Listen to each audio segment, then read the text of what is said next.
Good evening. I'd like to welcome everybody to the November 13th River Falls City Council meeting. First thing we'll do is stand and say the Pledge of Allegiance.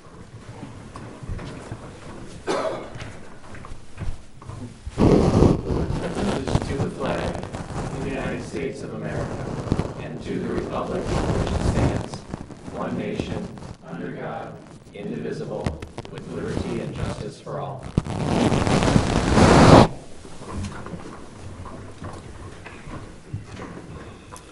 Okay, can we get a roll call, please, Christy? Bierstead. Here. Downing. Here. Here. Odine. Here. Page. Here. Watson. Here. Next, we're on approval of the minutes from the October 24th regular and workshop minutes. So moved. Second. All in favor? Aye. Opposed? Okay, next move on to approval of the bills with Mr. Watson. Mr. Mayor, I move for the approval of the bills in the amount of $2,039,876.30. Second. Subject to the comptroller. Second. All in favor? Aye. Opposed? Okay, next we move on to public comments. If there's anybody in the audience has anything like to stand up and talk about, now would be the time. Okay, if not, then we'll move on to, we got a little proclamation here we're gonna read. It's for the grumpy old men that have been here for 29 years. So we're gonna, if you guys want to stand up. Yeah, you can. Okay, we'll make this quick. Mr. Morissette's going to read this. All right, I get the honor of reading the proclamation recognizing the service of the Grumpy Old Men. Whereas in 1992, Jerry Carter founded Grumpy Old Men with his mission to serve those in need by collecting blankets, coats, monetary donations, and food to stock the food pantry. And whereas the City Council wishes to thank Jerry Carter, Mel Germanson, Karen Kalis, and the many other grumpy old men for their service to the city and recognize the founders as they step aside and hand over the reins to others. And whereas the City Council encourages the community to participate in this year's food drive on November 26th and 27th, located in Veterans Park. And now, therefore, be it resolved that I, Mayor Dan Tolan, the City of River Falls, do proclaim November 26, 2018 as Grumpy Old Men Day in the City of River Falls in recognition of their contributions and service, and urge citizens to participate in the annual collection given under my hand and the seal of the City of River Falls on this 13th day of November. Thanks, guys. We greatly appreciate everything you guys have done for us. It's wonderful. And hopefully this year will be just as good as every year turn out for you. And, or maybe not. And hopefully they carry on your tradition too. So that'll be nice. So, and there again, anybody out there, it's the 26th and 27th. It's Monday and Tuesday of November. Please stop by and give whatever you can. Thanks, guys. Appreciate it. Thanks.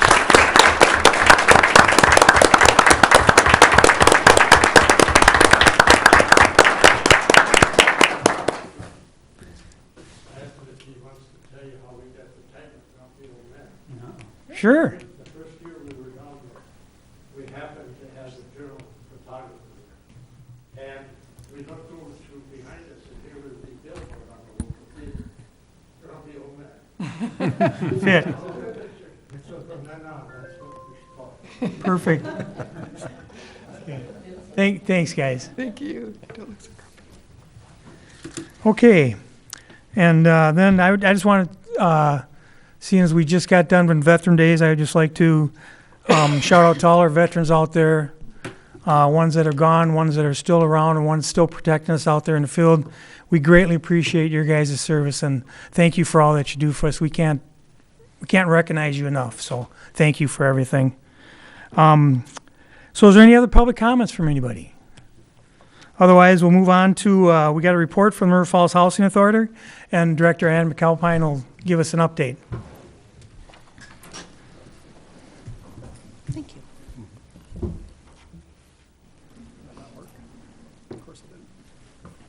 I see it, but I hit the button, but the other ones didn't come back up. Let's try her again. There you go. There we go. there we are. All right. Thank you. Thanks for inviting me. Well, 2018 so far has been a pretty busy year. I'd like to start by recognizing our Board of Commissioners. We have a new commissioner this year. Every year, one of our commissioners retires and we get a new one, and as the retiring commissioner always says, the learning curve is long. I'm just learning and now I'm leaving. So I really appreciate the time that the commissioners put into running the Housing Authority. Our revenue for 2018 comes mostly from our tenant rents. The Housing Authority does receive government grants, and but that's about a third, maybe a quarter, of what we use to operate. So our revenue is primarily from tenant rents, which are limited to approximately 30% of the tenant's income. Most of our tenants are single, elderly, or disabled people, so we do run a pretty tight ship. As you can see from our expenses, most of our expenses go to maintenance. And when you're running 5 buildings and apartment buildings and 37 townhomes, the maintenance budget, when they're that old, can be kind of overwhelming. We administer HUD Public Housing. We have 32 townhomes for families with children, 37 apartments for people who are over 62 years old and or disabled.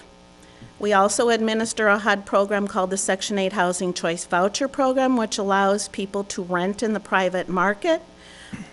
So there is some rent assistance paid to private landlords for renting to a low-income person. We have most of our senior and disabled apartments are through the USDA Rural Development. So in Edgewater, there's 45 apartments. Half of those are 2 bedrooms for couples, or say an individual with a caregiver that lives with them. There are 32 apartments in Briarwood, 25 in Oak Park. Another rural development program, we have 4 townhomes for families with children. And then our newest building is a tax credit building. So all of these, and the tax credit is an IRS program. So all of these programs have different regulations, different criteria, different funding mechanisms. And so in our administration, if you think back to the expenses slide, administering those programs is a little bit different than private market landlords, where you're not doing all this reporting and showing people that we are good stewards of taxpayer resources. We also manage the Prescott Housing Authority and have done that. We were filling in the gap when their executive director died, and that was about 20-some years ago, and they've really appreciated our service and have renewed our contract ever since. And we also do some apartments for the city of River Falls. The little Riverside apartments over on River Street, we administer those, we manage those, and 2 single-family homes on Union Street. That is owned by the city, and we make sure they're in good shape. And rented.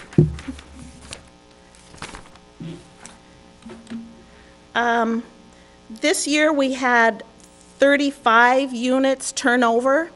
Out of 200 units altogether, only 35 were vacated. We have a really long waiting list. When you only can fill 35 vacancies from the people on the waiting list, it only grows. So our elderly and disabled waiting list grew by 34. Our Windmill Place waiting list grew by 4. That's mostly because people have moved into other housing offered by the Housing Authority, because the waiting list for Windmill Place could be 5 years, depending on where you fall in that tax credit program. We have had more of our families units turn over, so we have housed people in our family housing, so our waiting list has gone down by 19. We always accept applications. We are open for all of our programs except for the Housing Choice Voucher program is not accepting applications because we have over 300 names on that list. We've probably issued less than 5 vouchers this year for new families to go out into the community and rent. We have recertify our tenants annually to make sure they remain eligible for our programs.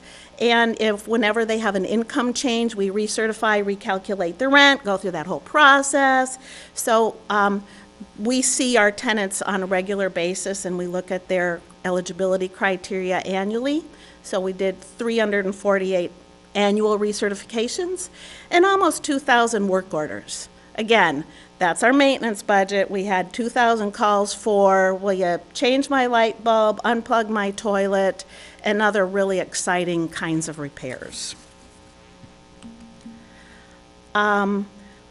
This year HUD was really fantastic and fully funded the allocation for the Housing Authority for our capital improvements. So we plan to replace our storage sheds at our family housing, which are over 25 years old, and the water heaters, which are over 15 years old. We received $22,000 in a grant from WIDA to replace 6 windows, or all of the windows in 6 apartments at Oak Park. That's a really fantastic move because, again, those are original windows and probably about 30 years old. And we're working on a refinance to completely renovate Edgewater and Briarwood. That's 77 occupied apartments. We're replacing windows, cabinets, vanities, flooring, appliances, all of the things that you would do when you do a home renovation. We're doing that for all of the apartments in Edgewater and Briarwood. So we'll be busy in the next year too. And I really appreciate the support of the city for our housing programs. They were started long ago in the 70s, and they're still viable. They're still providing a good housing option for people with low income in River Falls. And it's thanks to the City Council for making sure that that's part of our service to our citizens. Thank you. Does anyone have questions? Yep. And I've got a quick question for you, if I could. Maintenance was a big chunk of your budget, and I'm just curious if you could talk a little bit about the replacement schedule for items that would have a normal life of, 5 to 10 years, stoves, fixtures, things like that. Do you have a regular schedule that you replace these things No, on? we don't. We replace them when they're completely worn out. The stoves that are being replaced in Edgewater are Harvest Gold. Okay. They are the best stoves ever made. They're a great hot point. They keep the heat in. And when we've purchased new stoves, tenants don't like them as well. The temperature doesn't stay as even. They're good stoves, but they're being replaced now after almost 40 years. Okay. Carpet, if the tenant, we usually replace carpet at turnover. So when the unit is vacant, when it's occupied, it's very difficult for the tenant to want to have their carpet replaced, so we don't, unless it's a safety hazard. We don't have a routine schedule for replacing carpet, painting their walls, because it's occupied and it's difficult for our tenants to want to do that work, to get ready for that work. Okay. I guess I'd urge the board to think a little bit about replacement schedule if the appliances are that old, if the carpet and other fixtures are that old and they're starting to fail after 40 years, as you said, maybe a replacement schedule would be a good thing to start exploring to sort of level out those maintenance expenses. That would be my point of view. But thank you. Thank you. Anybody else have any questions for Ann? No? Thanks, Ann. Appreciate everything you guys do out there, Thank you. and the board too. Okay, next we will close the council hearing and open up a public hearing on ordinance number 2018-14, appropriating the necessary funds for the operations of the government and administration of the City of River Falls for the year 2019. This would be 19 and 20, right? We have to pass a budget. So we're just doing. This is the ordinance Oh, that's right, for we the gotta come back levy. every year, don't we? Yeah. Even though it's a 2-year budget. So you'll see something a year from now Okay. about 2020. Sorry. That's okay. And just to point out that ordinance was modified following the last meeting to reduce the tax levy about $100,000. Perfect.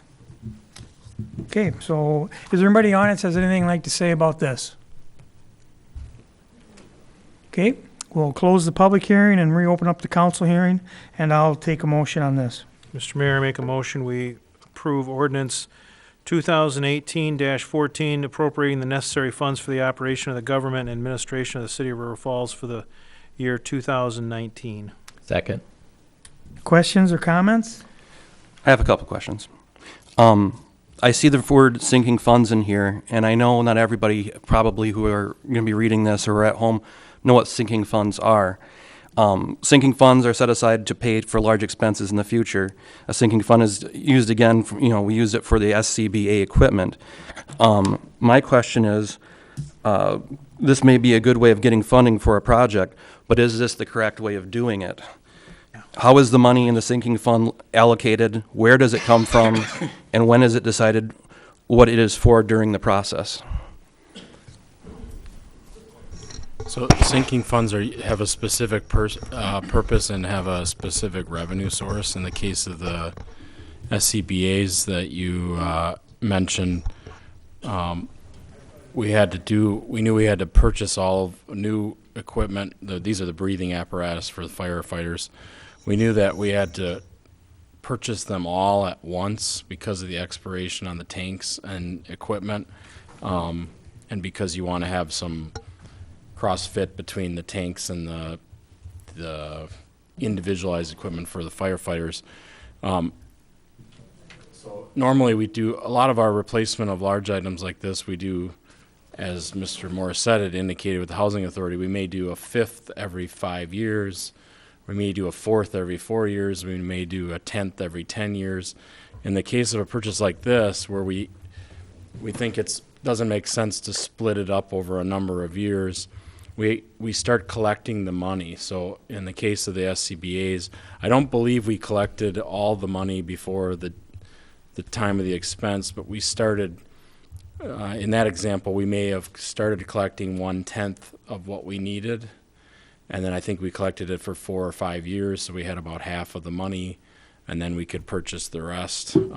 So each of the sinking funds, and we don't have too many of them right now in the city, has a specific revenue source and a specific purpose for that. So it's basically, the best example I can give, which isn't that good of an example anymore because most people don't have them, is like a Christmas club, savings account where you're putting so much money away, and in our case, it's each year for an anticipated purchase out there. I think we've got do we have a sinking fund for the carpet at the library or the building? We did use those in the past for the library, a few years ago. It's for various purposes. So with each allocation of money into the sinking fund phases, I'll call it, the money was allocated with a specific purpose for that goal.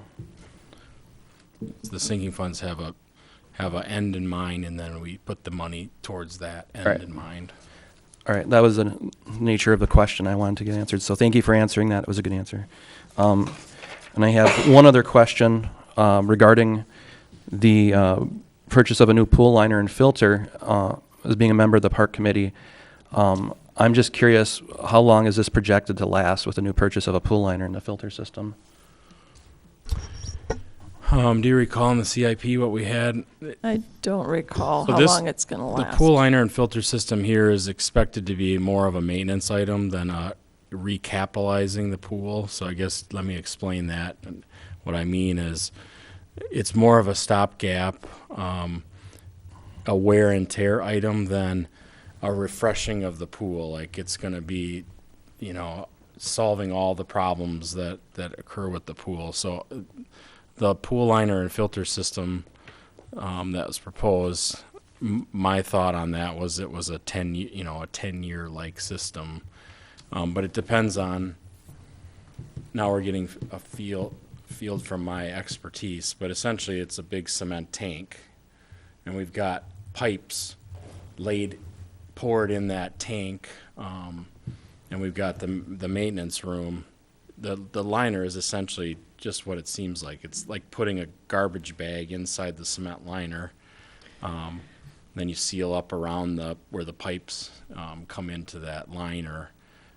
So shifting of cement or other thing can impact that liner. Somebody could damage it by, doing something they're not supposed to. But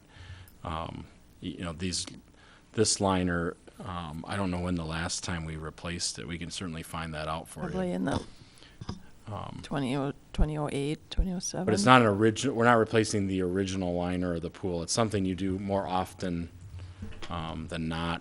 And the filter system No, that was just cement back in the day.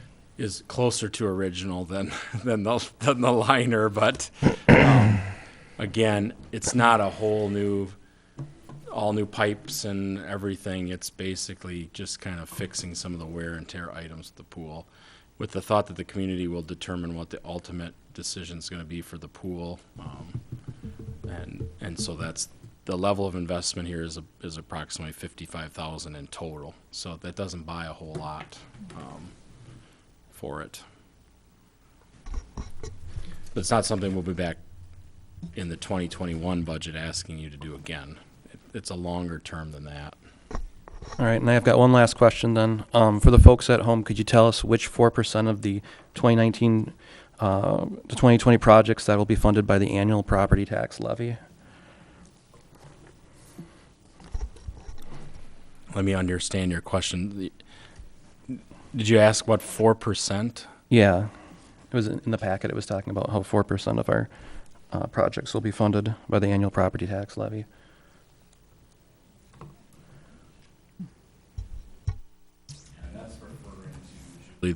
That we have a lot of our projects are funded with non-property tax.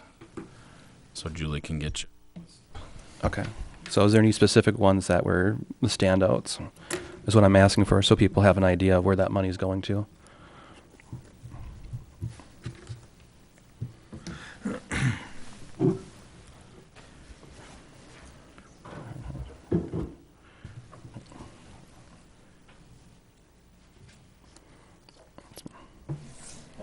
While Julie's looking for that answer, if there's other questions, we certainly can field them and look for those Anybody else have any other questions? clarifying Dr. Sean? questions. No? Well, Yes? what's the estimated tax implication on a home of $180,000? I think it was $30 in the packet. Yep. Does that sound pretty spot on? $30 for a $180,000 home. Okay. Still estimated, but it's doesn't include property tax credits, so that should help it too. So we don't have all the numbers in, but All right. it's close.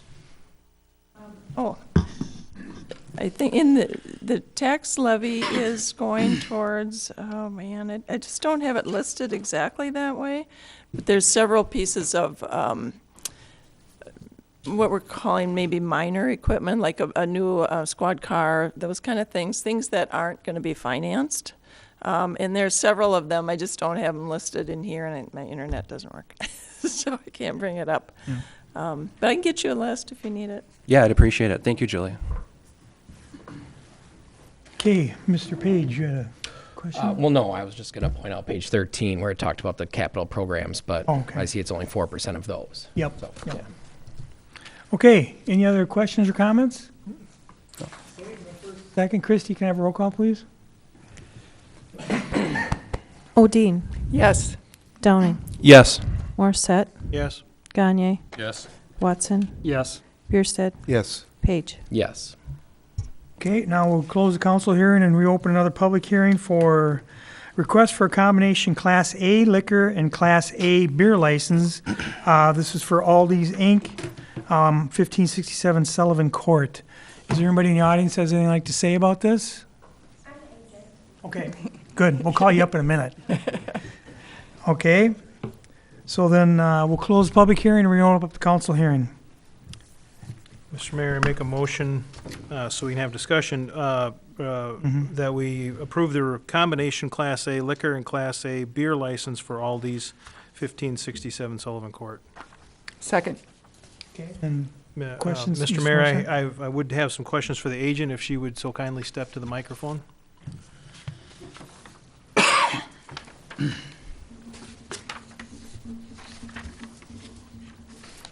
Help me with the last name. Is it Kelman? Keelman. Keelman, thank you. Yes. Thank you. I ask the same question of every agent, regardless of type of facility that they have, who is going to be who's going to be an agent for a liquor license. Do you understand the role of an agent? Yes. Do you possess a bartender's or a responsible server certificate? Yes. Do you understand that if there's an alcohol infraction, even if you're not there, you are responsible for it? Yes, I do. Okay, thank you. I Yes. have one last question, and I think staff may have already talked to you about this, but in your supplementary application on question 3E, there's a comment made, it's regarding assisting, working with local law enforcement on alcohol-related issues. And it's not answered yes or no, but there's a comment that says strictly retail off sales, no on-site consumption, but the question's not answered. You didn't answer it yes or no, or whoever filled it out didn't answer it yes or no. Oh, okay.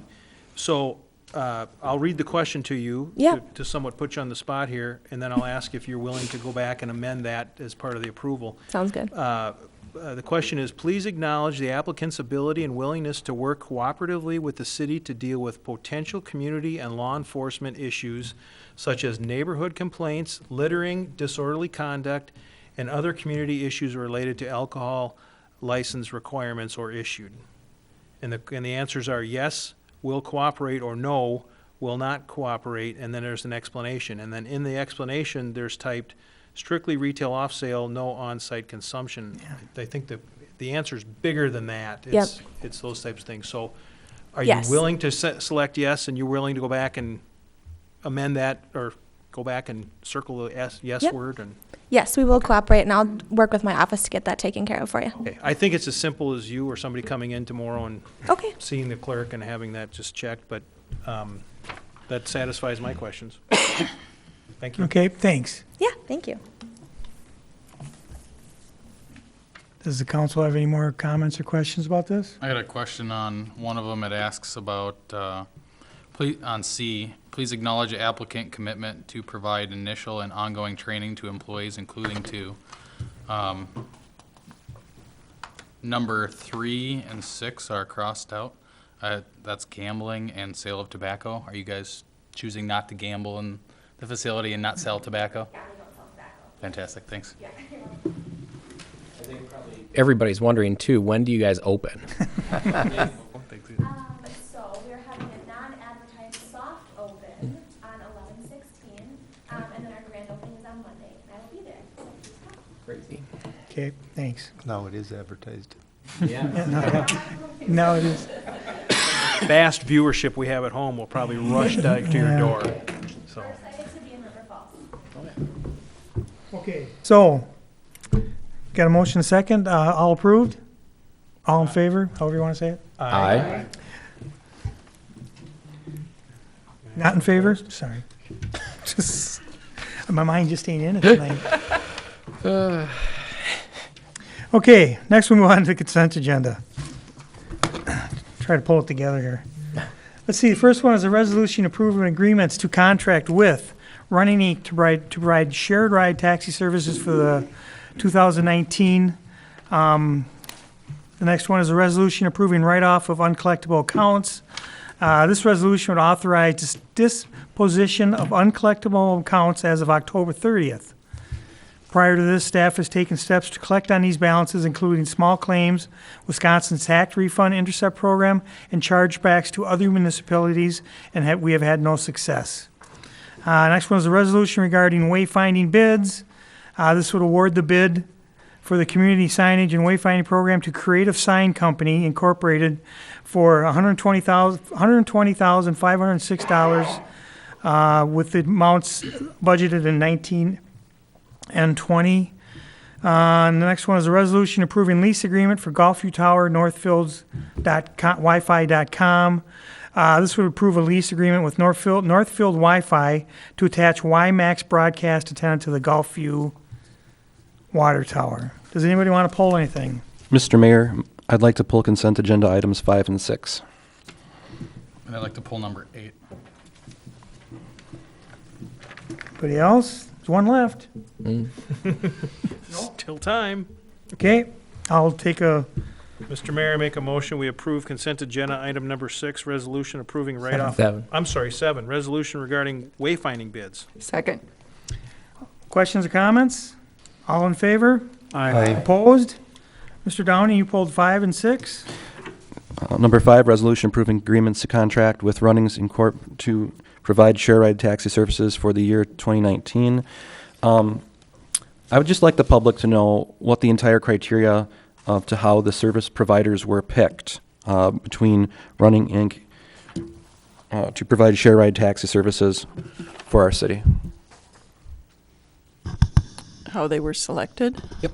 Criteria. I believe it was 2014, for 2015, we were issued requests for proposals per the state of Wisconsin grant guidelines. And we received, I want to say 2 proposals. Running was the one that was selected and approved by the state. And it's a 5-year, up to 5-year agreement. So 2019 would be the last year we'd have to do another RFP. All right. And is Runnings one of the bigger providers in the state? Do you know offhand? They have almost all the shared rides at this point. That's what I They thought. also own Brown Cab, which is another name that pops up once in a while, and they're connected together with Running, so. All right. Thank you, Julie. I move approval of consent agenda item number 5. Second. All in favor? Aye. Opposed? Okay, and number 6? Resolution approving write-off of uncollectible accounts. I noticed there are 5 listings at the bottom of this, then one of them reads bankruptcy, and the other ones, they don't read the reason why, it just says Cuds Court. Are they all bankruptcy? No, they're not all bankruptcy. The Cuds Court utility bills are considered personal property, so they can't go on the property tax roll. Ordinarily, if a tenant has a bill, we can put it on the landlord's property tax, but in this case, we can't because it's a mobile home. So these are just delinquent bills then? They're not bankruptcies necessarily, is what you're saying? Right, they're not bankruptcies, but they're no longer living there, and we can't collect on them. All right. Thank you for clarifying that, Julie. Appreciate it. With that, I move approval consent agenda item number 6. Second. All in favor? Aye. Opposed? Mr. Gagne, you pulled 8.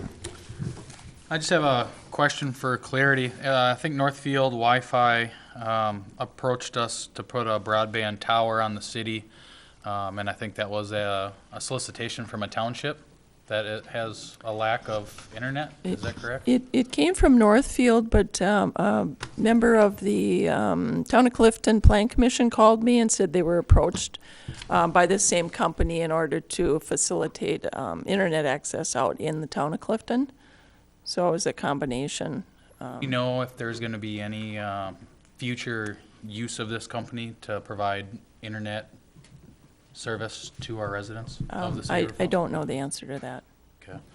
The reason for my question is I work for an internet provider and I need to abstain because it could be a direct competitor with the city of River Falls residents and my employment.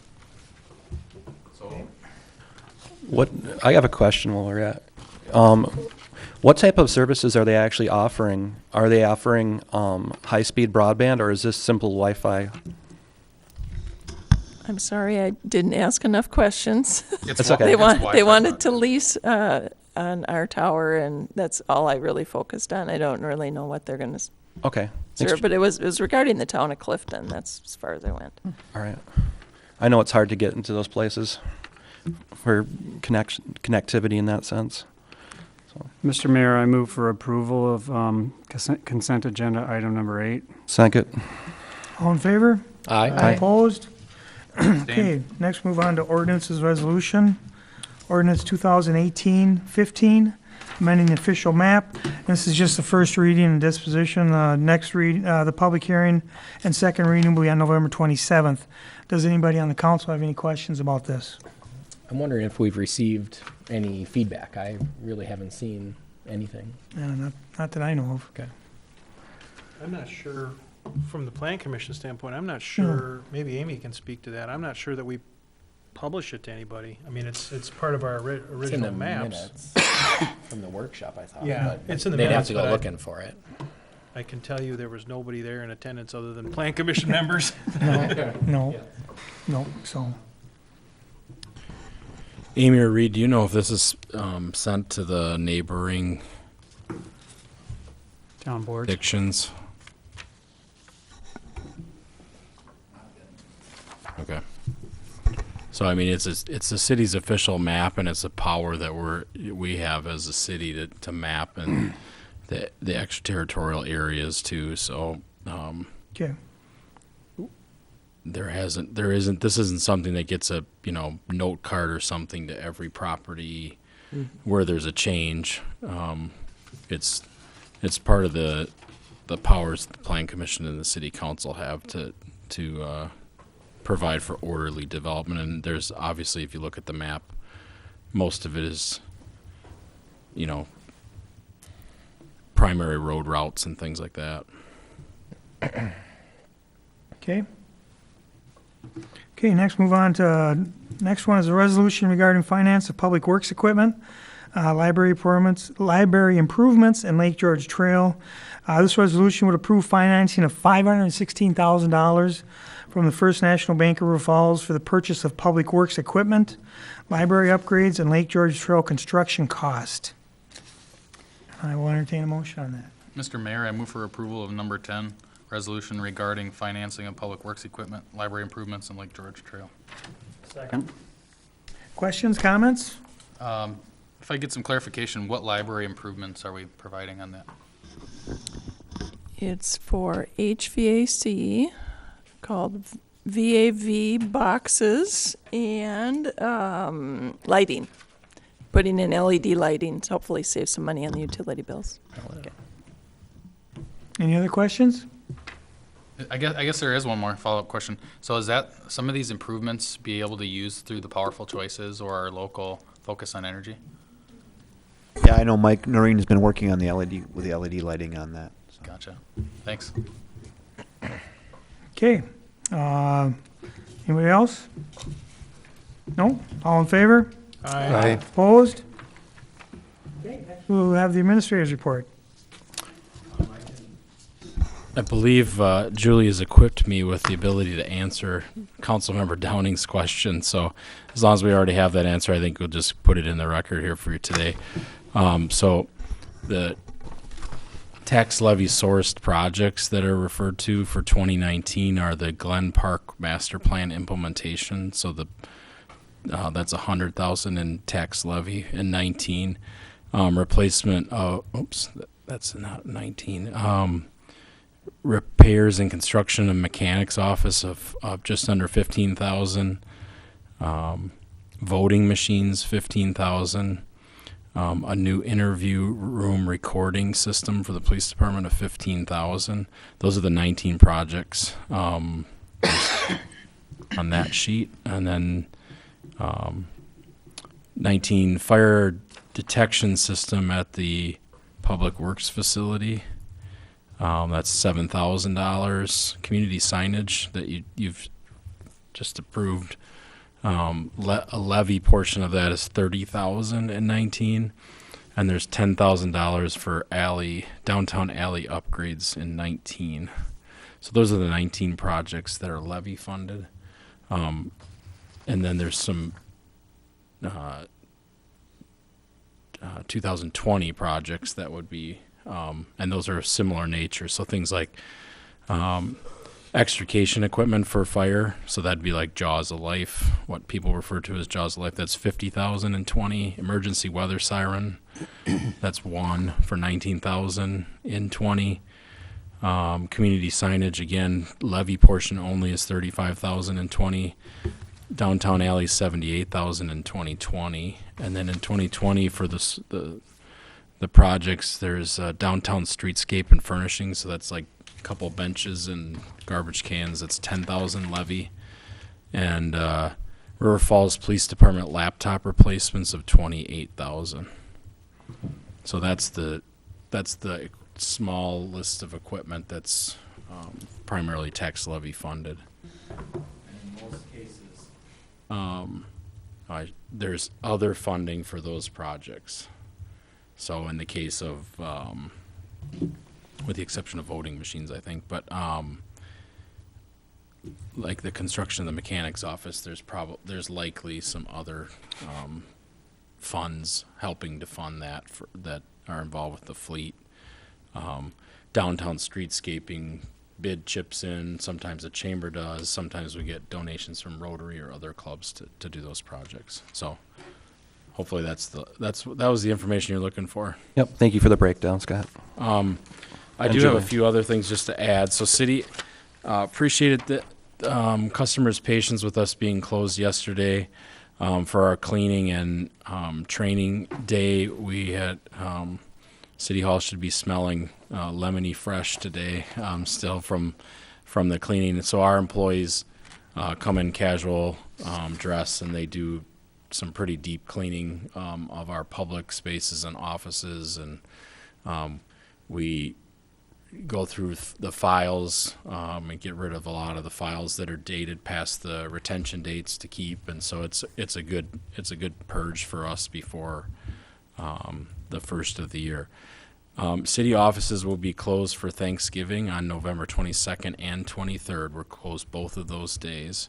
November 23rd from 1 to 8 is River Dazzle, and that is a variety of free events downtown with Chili Crawl, Mr. and Mrs. Claus, and then we'll light up this year's lighting display and have the lighted parade. And the Chamber's website is really the place to go for that, and it's rfchamber.com. Just briefly, River Falls came out and forced to vote, just like most of the rest of the country. We had nearly 6,200 voters.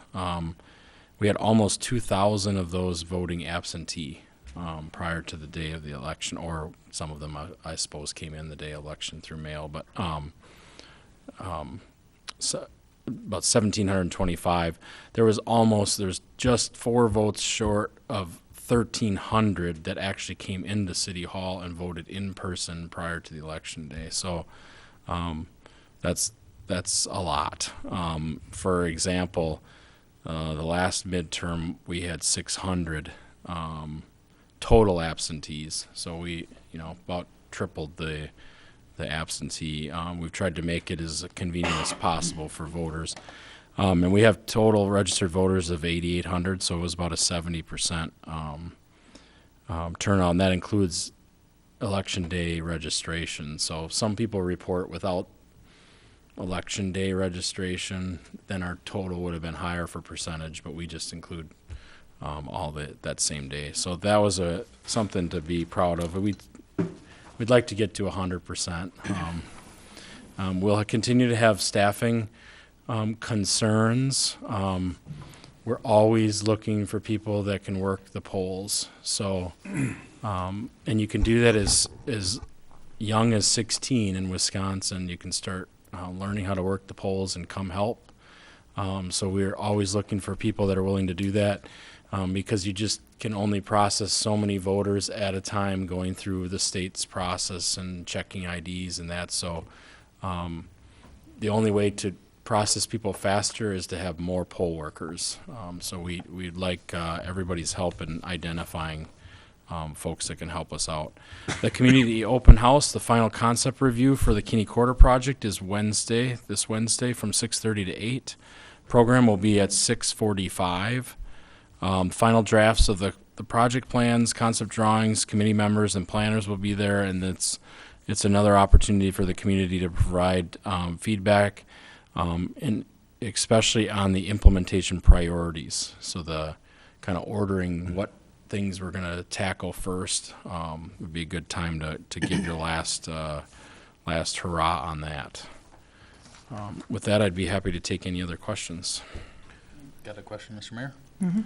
Are we reaching out to like the history and political science in the high schools and colleges to see if that they'd have any extra credit or opportunities available to their students? I know my brother-in-law, he's a teacher in one of the local schools, and he actually educated a lot of his students on how to go out and reach out to the different platforms and where to get all that information and make an informed decision. So I kind of wonder if that would be an opportunity for the clerk's office to reach out, or for the city offices to reach out to the high schools to get these young people. We've done a lot of informal reaching out. We haven't done any formal reaching out, with the exception of this year. Quite last minute, we did some formal reaching out to the university through their student senate, but I'd say we've got some opportunity for improvement in our outreach there. So with Thanks. both high school students who can work the polls and also college students that can work the polls. But we'll train anyone to work the polls, and we're happy to have all the help we can get. A quick question, if I could, Mr. Mayor. This question might be better off for Mr. Westhouse. If I've woken you up, Kevin, I apologize. But we had a power outage, I believe, last week. Last out Friday afternoon at about Sterling 2:30. Ponds. And my understanding from the information that I saw was it was a contractor that maybe. It was a contractor dig-in, yes, to one of our three-phase lines. Was that something that the contractor will be responsible for paying for, or how, what was that? That's undetermined yet. Okay. Was it located? There was a locate, and there's some controversy about the distance from the locate, so it's being investigated. Okay. And if you had to put a dollar amount on that outage, because I know it was quite a long time, and I think there were quite a few residents that were impacted, any idea what a dollar amount would be? No, I'd hate to guess, because there's many commercial customers that were affected as well, so I'd really hate to put a guess on that. Okay. I'll let you off the hook. Thank you. Thanks. Anybody else got anything for Scott? I want to just say thanks to Mr. Simpson and the rest of the council for moving the voting for District 3 from the storm shelter here to City Hall. The experience was really good, I think, for me at least, and for the folks. It was very comfortable coming in through the doors here, and the wait was very pleasant, and it went quickly, so thanks. Not to mention that it was a good experience for council members who didn't get phone calls that day about terrible voting spots. That's right. Okay. That's it. Move to adjourn. Second. Favor? Aye. We are adjourned.